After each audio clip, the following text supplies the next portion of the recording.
Do you remember Kia's subcompact hatchback? No, we're not talking about the Picanto.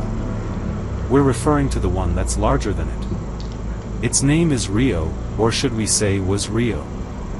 The third generation Rio wasn't exactly a huge seller in the Philippines and has been pulled out of the local market for quite some time already. That's a shame because it was a solid, competent, if not exciting, little hatchback.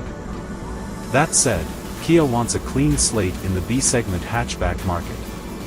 By that, the South Korean automaker is retiring the name Rio in favor of K3. Some of its primary competitors include the Honda City hatchback and Toyota Yaris.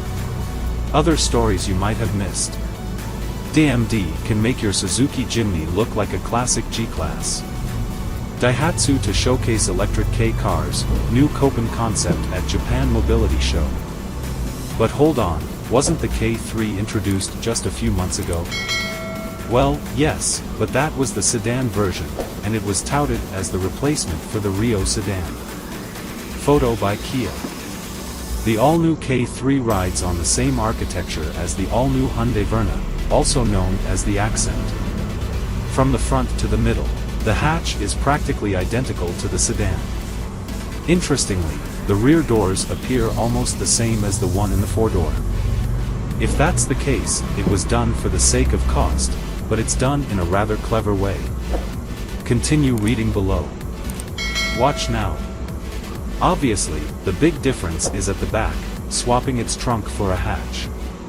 Design-wise, it's almost the same as the K3 sedan, having almost similar taillight and bumper designs.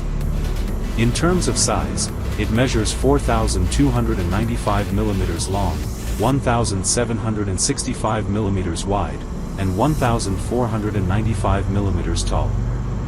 It's much larger than the Rio hatchback, which was at 4,065 mm long, 1,725 mm wide, and 1,000